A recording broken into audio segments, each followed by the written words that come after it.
Hello and welcome to this edition of the Grow With Moin Podcast. I am your host, Moin Zephyr, and today I have with me a very unique guest. His name is Parker Kane. I've actually never had someone like Parker on my show before. This is going to be quite interesting.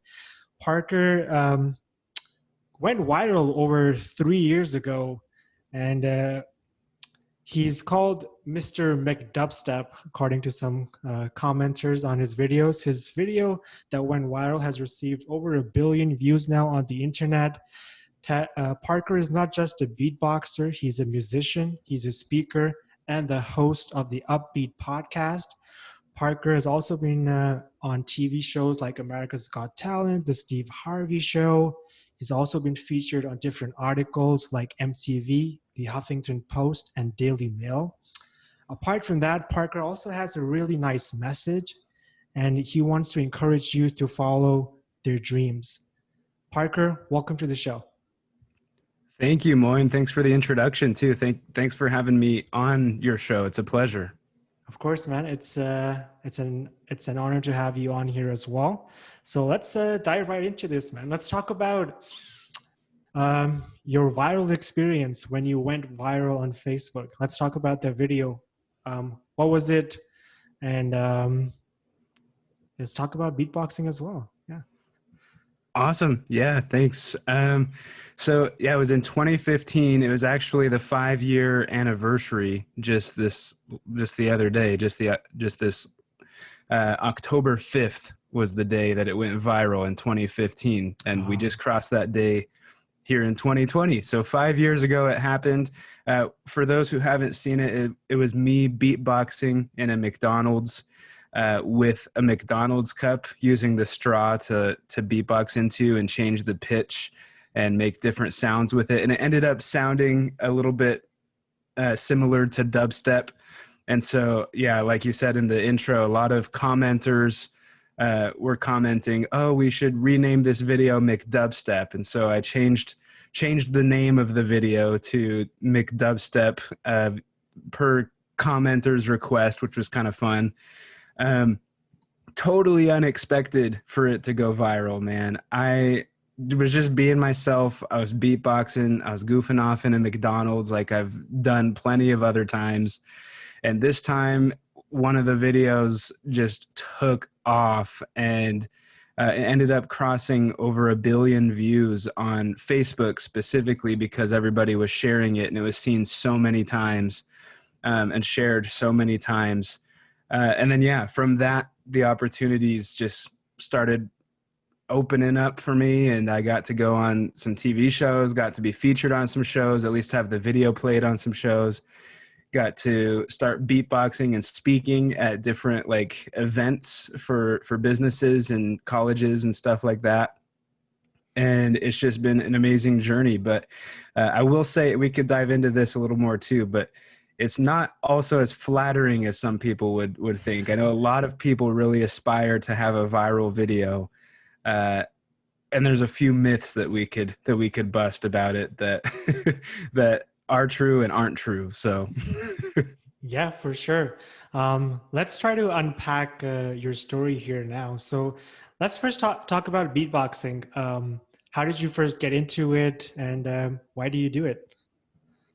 Ooh, good question. I started when I was 9 years old. So however, do the math. I'm 27. That was a while back. I grew up here in the US, and we were really into NSYNC at the time, a boy band. And so my family, they were all singing along to NSYNC songs. My mom, my dad, and my sister. And every time that I would try to chime in with singing, it didn't really contribute because I was really bad at it. And so every time I jumped in to sing and be a part of it, while I loved music, I wasn't a good singer at the time. And so my family was like, oh, you got to find something else, find some other way to contribute because you're throwing us off our groove here. And so anyway, one of the concerts we watched, Justin Timberlake didn't sing in one of the parts. He beatboxed. And that was my very first time ever seeing beatboxing. And I was just like, well, let me give that a try, like, let me see if I can fit in that way. And even my mom was just like, hey, Park, like, look at this, like, maybe you could do this. Maybe this is how you're going to pitch in. to our little family jam sessions here. And so I started copying Justin Timberlake as a 9-year-old, and I was decent at it, you know, and I obviously wasn't like amazing, but I took it to practice, and my mom ended up giving me you know, some of their concerts on VHS tape. And I would sit there and beatbox along with Justin, and then rewind it, and then beatbox with Justin until I could do everything that he was doing. And it didn't really stop there. As I continued my passion for music, I wanted to sound like everything that I was hearing. And so I started into the more dubstep type sounds and stuff, which I don't think are things, I might be wrong, but I don't think are things that Justin Timberlake does. So I went on to go really pursue this beatbox path purely because I love it. And there's part of me that wanted to prove people wrong too. You know, there's so many people that were like, you could never make money beatboxing. And I was like, inherently, I was just like, oh, I'll show you, like, I'll go do it, you know? And so that viral video happening was kind of one of the big payoff moments where I was like, oh shoot, like I can do this. Like at a time where I was doubting myself, something like that happened. Yeah, I love that story, man. And I want to highlight that even though the viral video is a moment, but you had been practicing this beatboxing skill, like you said, since you were 9. And the viral video, you can say it's sort of an accumulation of that many years of dedication and practice as well. Mm-hmm. Yep. Yeah, so congratulations on that. So after you went viral, like when you first found out, talk about what happened in the months or weeks that followed. How did you sort of build momentum from that, and you know, sustain that momentum? Because this was 5 years ago now, and you're still doing this. So talk a bit about that, the challenges, the opportunities. Yeah, there's a few, I think, lessons that could come from it, but I guess just chronologically, the very first thing that I think I did was say yes to everything, because my inbox on Facebook, on Instagram, on YouTube, on my email, it was just filling up with people who wanted to either collaborate or have me come speak at events, which I thought that's another story in and of itself. I thought that was kind of weird because like in the video, I didn't speak at all. Like I just beatboxed for like 20 seconds in a silly way with a McDonald's cup. And all of a sudden they like wanted me to come speak at these events and stuff and be a keynote speaker. And so anyway, I got all these inquiries in my inbox, and I was like just saying yes to everything. I was saying yes to absolutely everything I could. That like for a good 2 years, I was really, really busy just taking up all of those opportunities, and every single opportunity led to more opportunities. There's always more people I would meet. There's always new things that I would learn. And so it was really, really good just to say yes to everything and learn from more opportunities and ultimately find even more opportunities. But after that, I would say, you know, it's important to pivot too. You don't want to, like, this is one of the myths, or one of the maybe the cons of going viral, but you get kind of pigeonholed into one thing. And I do a lot of things, and I'm passionate about a lot of things. And all of a sudden I was the McDonald's beatboxer, and I was nothing else. And there was a lot of times where people didn't even know my name and didn't care to know my name, didn't want to talk or have a conversation or work out anything. It was just hold up their Snapchat, hey, beatbox for us, McDonald's beatboxer, you know, and then they moved on with their lives and I moved on with mine. And so like I got kind of pigeonholed into this McDonald's beatboxer category, when all along I kind of discovered that I had this passion for helping other people do their passions, you know, and like I love sharing my story with other people to hopefully encourage them to do something similar with their lives. Not necessarily beatboxing, but if people think your passion's kind of weird, it doesn't mean you should just shove it under your bed and never do anything with it. Like you should pursue the things that you're passionate about. So that kind of led me, that message and my speaking gigs kind of led me into this motivational realm. And then I started my podcast. And so now I actually don't do as much beatboxing everywhere, especially with these coronavirus times and everything being closed and all that. But thankfully, I have this podcast, Upbeat with Parker Kane, where I get to share my message and beatbox and do whatever I want to just on my podcast, which is awesome. So not as much beatboxing 5 years later, but I've pivoted into more of a motivational and like podcasting realm. Yeah. And the pigeonholing thing is an important aspect of the story, because I think a lot of people do get pigeonholed, even if they don't get viral. We live in a culture where a lot of people master in like very minute things, and so that's all they are. And so I like the message here, and it's really important, and it's really powerful, especially for the youth as well, that you're not just one thing, you're more than that. And I think you prove that too with what you do, right? You took those TEDx talks and you went in and spoke there. You're a musician as well. I've heard I saw a couple of your videos on Instagram, and man, you have a really good voice too. So I don't know, is your family still not letting you do singing with them, or are they okay with it now?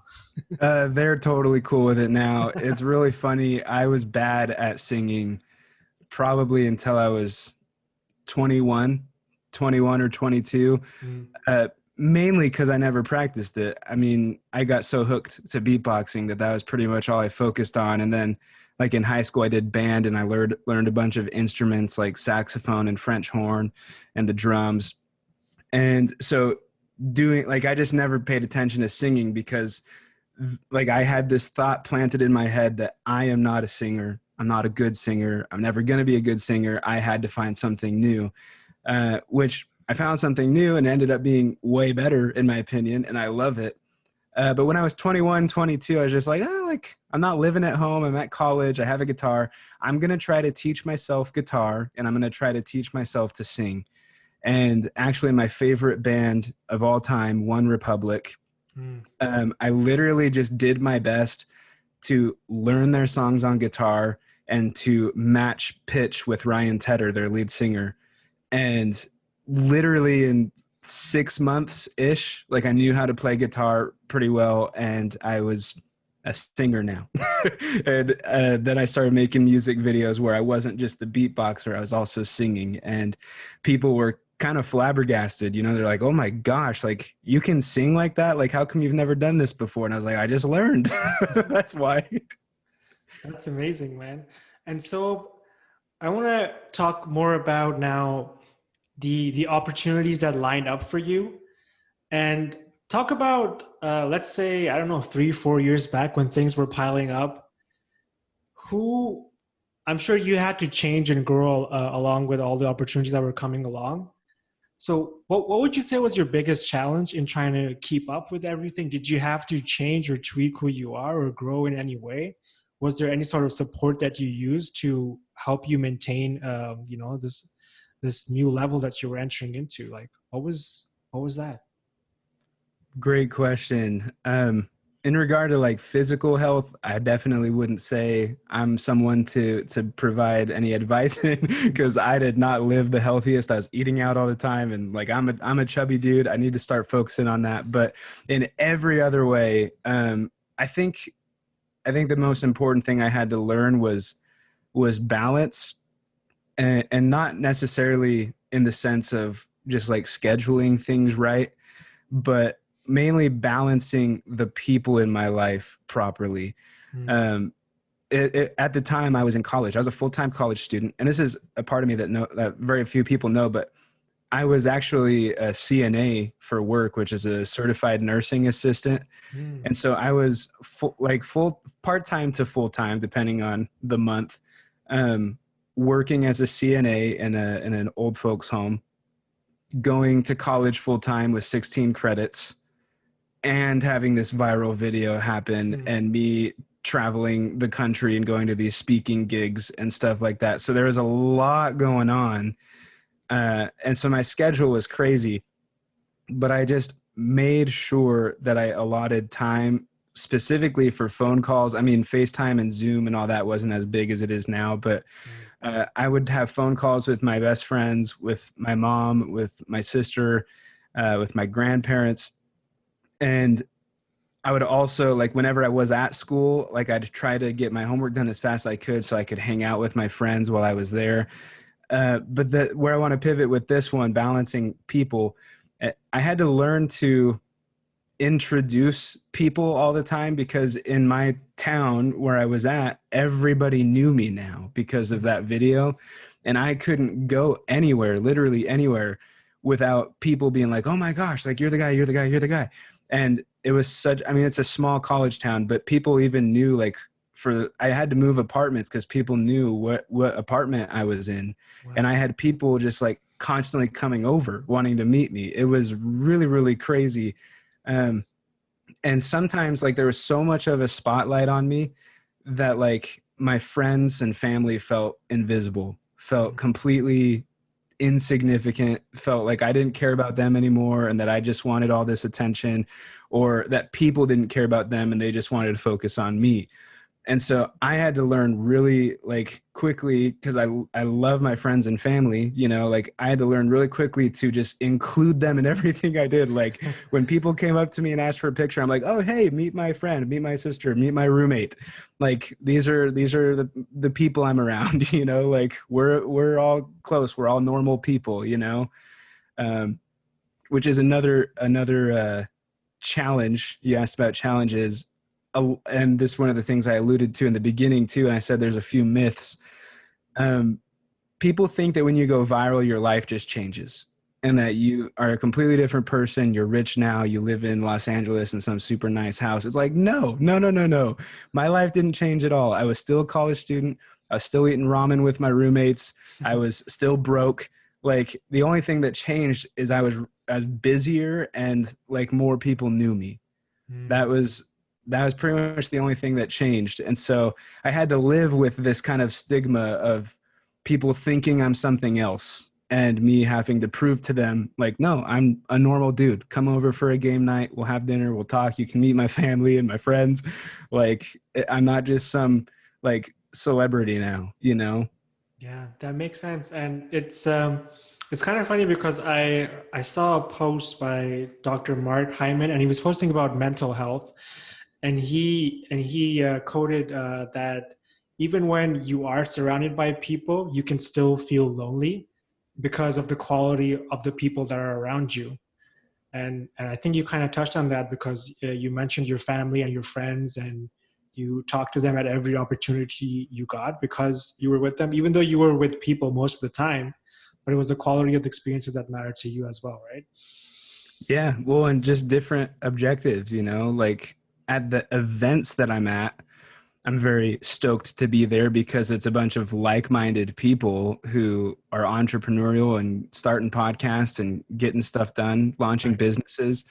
I love being around those kinds of people and networking and booking collaborations and podcast appearances like this, interviews like this. But that is such a different, like, I mean, that's so different than, like, having a dinner with your friends or something, you know? So it does get lonely. Like, and I'll say this too. At the time I had a girlfriend too for like 3 or 4 months. And that was really interesting too. 'Cause I was just like, I was always like flying somewhere or driving somewhere, long trips. I was like by myself and I was like, this kind of sucks. Like, but I could see how it would be maybe like a dream world if, like, in the future, if I was married and, like, I got to do that with my wife and, like, we could just travel the world and go do things like that. Like, that would be fun. But at the time I was by myself. And so I'm like, what the heck? Like, I don't know anyone in this airport. Like, I'd love to go back to my college now, you know? Yeah, I hear you with that. If there's something that you really want to do and you don't have a conversation about it with someone who's actually done it, it's going to be a very difficult path. And that's something that I've learned through my experiences, you know, of writing a best-selling book, of starting and failing at a business, of starting this podcast and learning how to interview and be interviewed on other podcasts.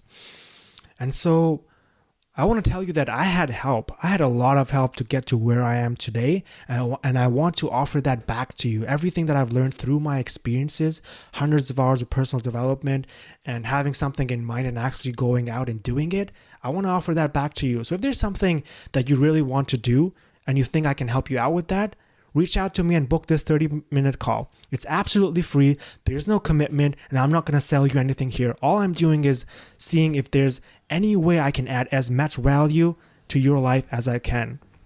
So if you're interested in that, click that link and let's start talking about your dreams. And so I want to talk about your speaking gigs, because that's something that you weren't really prepared for, or you didn't practice that. It was beatboxing that made you popular, and then all of a sudden you were getting these speaking gigs. So talk about your first ever speech. How did you prepare for that? How nervous you were on stage? What was it like?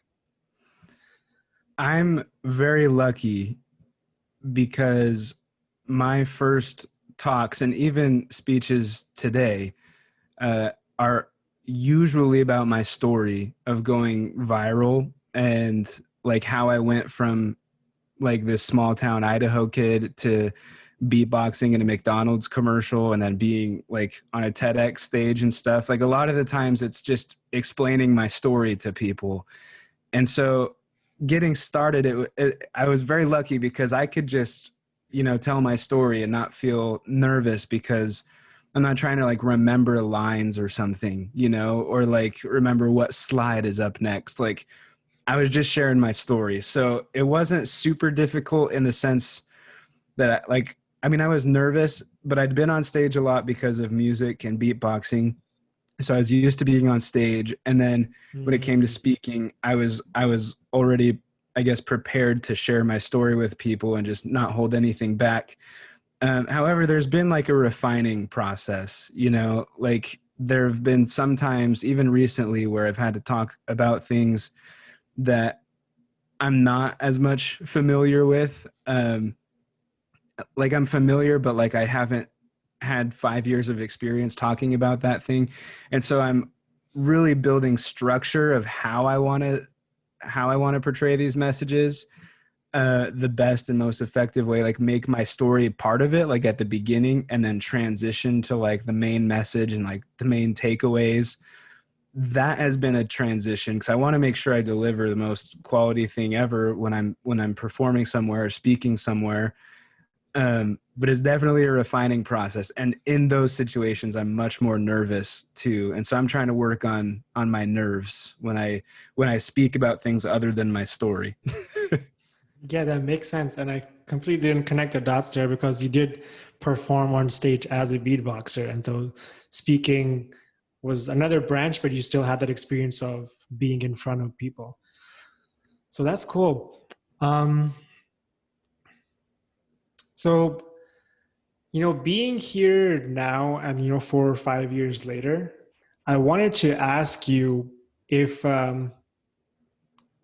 you would do anything differently. Was there something that didn't go according to plan or as you imagined? And would you have done things differently, if anything at all? Well, there's one that I don't know if I really mean it, but I say it all the time as a joke with like my friends and family. Part of me means it, part of me doesn't. But like I said, I was a CNA and working. I was studying nursing in college, and when this happened, I switched majors to communication to study like social media marketing and advertising and that kind of stuff. And in that like 2 years of finishing up school, it just went like this, like all the money I had, boom, all the time I had, boom, like anything that I was kind of, I mean, who knows, you can't say like what would have happened, but I was getting offered a lot of opportunities. And some of them would have moved me away from my college town. And I would have gone to like Orlando or Los Angeles or Austin, Texas, or Nashville, Tennessee. And I had still lots in of, Idaho? Yeah, I'm still in Idaho. I moved recently to Boise, Idaho, though, so much bigger than the college town I was in. But Uh, um, I got offered a lot of opportunities basically that would have taken me somewhere else. And at the time, I chose I'm going to finish out school. I'm going to get my degree. I've always wanted to get my degree. Afterwards, I'll kind of pick things back up. yeah. And it's been really hard. I mean, I have the degree and that hasn't really done anything for me. And I feel like I wasted like 2 years and like more money and more time, and I didn't learn anything new. And I just think maybe I should have taken those opportunities when I had the chance rather than choose to go back to school. Oh, that's interesting. Because I was gonna follow up and ask you, how important do you think it is to stay centered in a way? Because, like you said, there's a lot going on, and it's easy to get lost in all of that. But you chose to, stay in your town, complete your degree. When I think about that, I think that's something that can keep you centered or anchored, and you can't get too lost.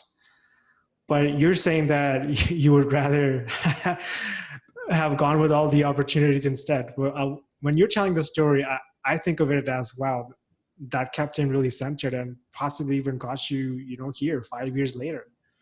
Yeah, true. And that's the thing is, who knows what would have happened. Mm. But I do feel like in that moment, I made some gut decisions that I feel were right, and um, not to get too like gross on your podcast here, but CNAs have a very dirty job of taking care of people, and they see very gross things and do very gross things every day at work, and so it was very challenging mentally, like mindset wise. Like 1 second I'm on stage beatboxing, opening for the Shark Tank guy, Damon John. Literally the next day, I am taking some old lady to the bathroom, Hmm. right? Quite And contrasting. yeah, it was. And that's the thing is that, like, to your point, like, I think I had a lot going for me in my college town that really kept me grounded, like I didn't just jump off the cliff into speaking land. Like I was kind of riding two pathways at the same time. Hmm. I think that's really good. And I want to talk about another branch that you created, and that's your podcast. So you started that in 2018, is that correct? Yeah, I technically launch date January 2019. January 2019. But my first episodes were up in November 2018. Yeah, I went and checked out your first episode. I think it's about 4 or 5 minutes because I Hmm. wanted to get a feel of why you started the podcast. And I think in that very first episode, you share 4 reasons why. But I think it's been a couple of years later now. So can you tell us a bit more about why you actually started a podcast? Yeah, it's really interesting. Again, I was in college, finishing up college, and I had a lot of professors. I don't even think I shared this in that first episode, and I probably should have. But I had a lot of professors who they would compare us students to success stories in like Hollywood or like celebrity success stories.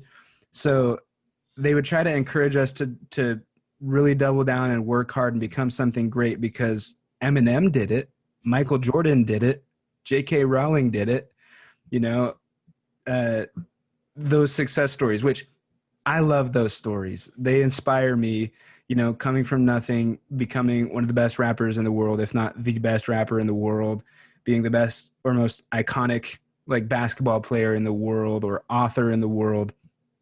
I love those stories. But when they would say those things in class, like I'd look around and everybody in the class was just like forehead on the table, like not listening, checking out. And I'd ask my friends, like, what does this mean? Like, what do you think about this when our professor says this? And the answers I always got were, well, I'm never going to be Michael Jordan. If I want to start basketball right now, no matter how hard I work, I would never be Michael Jordan. I would never be Eminem. I would never be J.K. Rowling.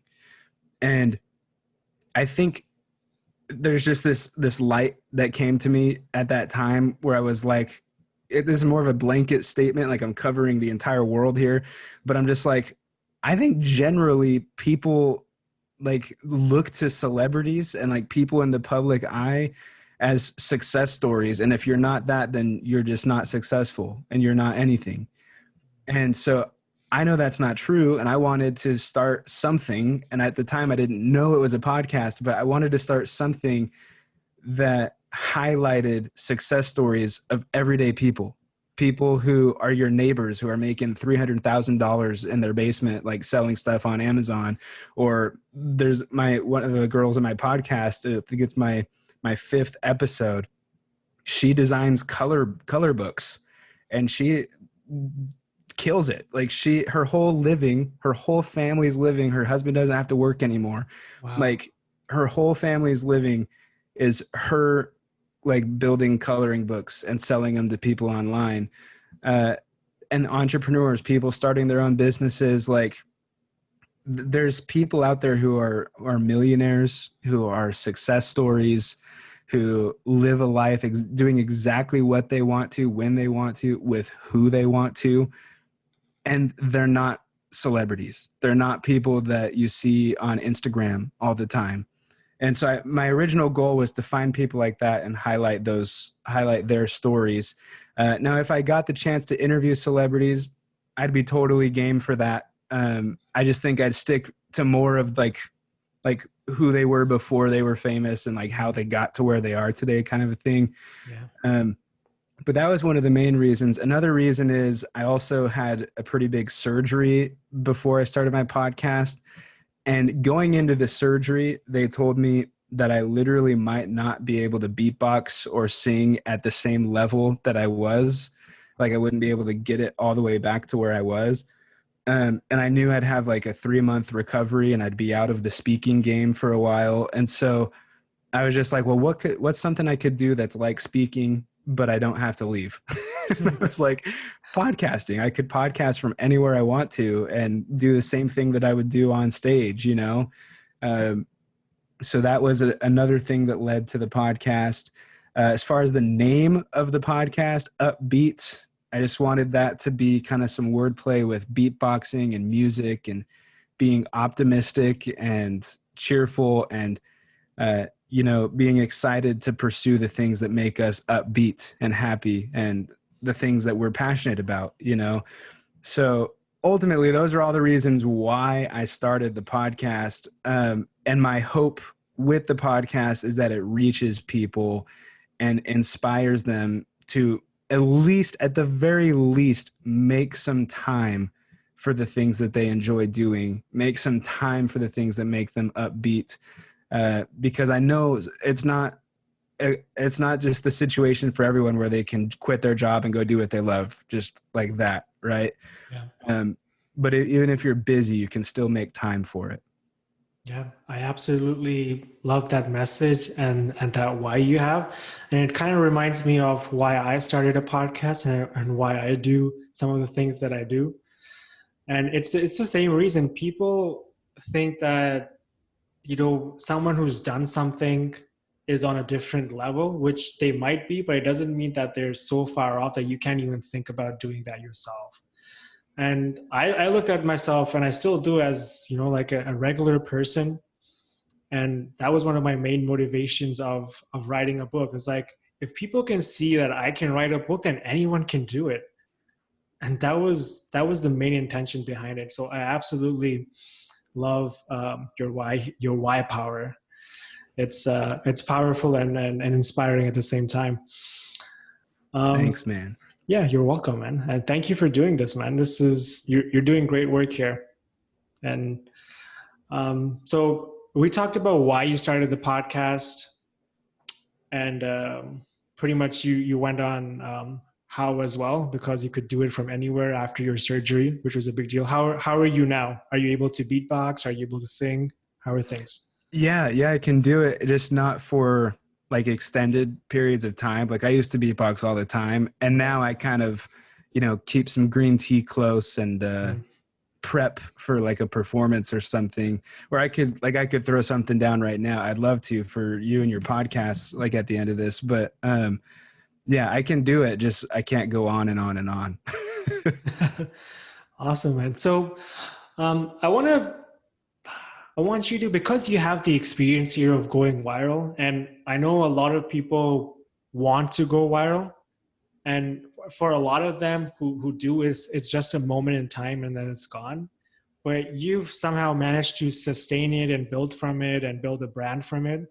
So what's your biggest takeaway on sort of sustaining that momentum and building a brand from a viral video? Like, what's your biggest lesson? What would you like to share to someone who wants to go in that direction? What would you say to them? Well, I would actually say, I mean, the aspiration to go viral, or the goal to go viral, I mean, it's a good one. Like, there's nothing wrong with it.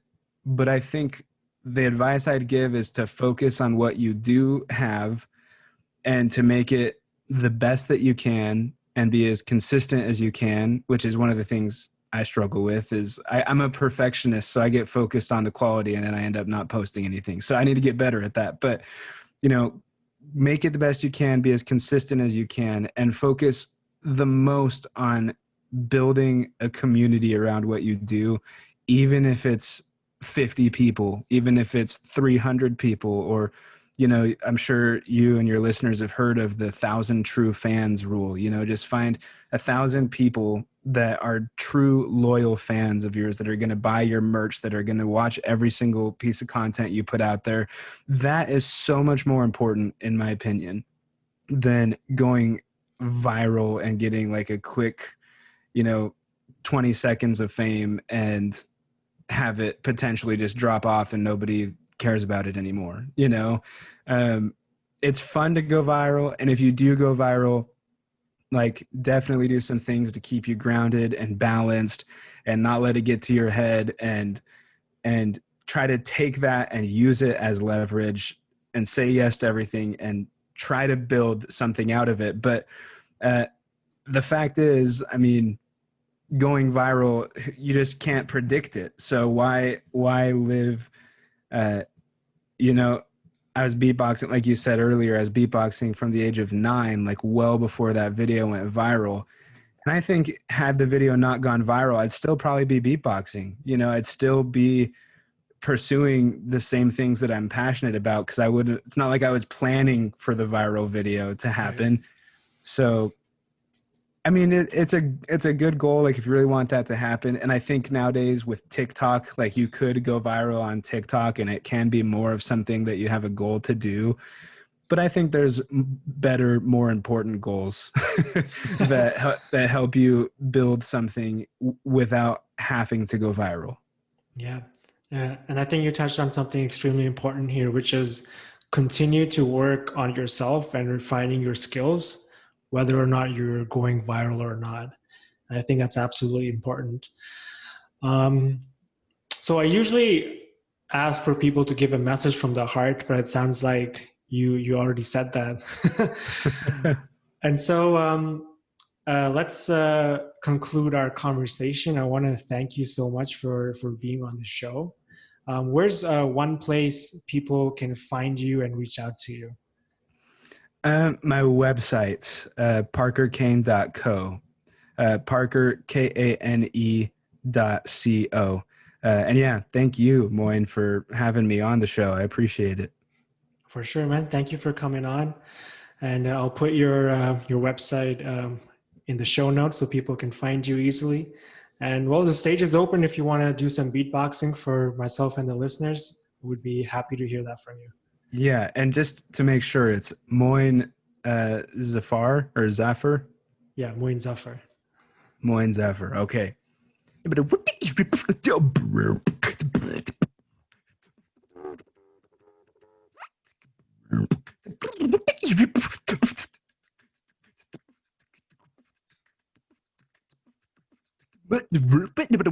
Moin Zafar. Moin Zafar.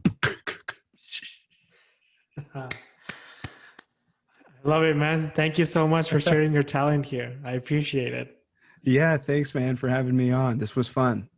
All right, beautiful, man. Take care. Have a wonderful day, and I'll let you know when this is on. Oh, by the way, this is for the audience and you as well. The episodes are now available on YouTube.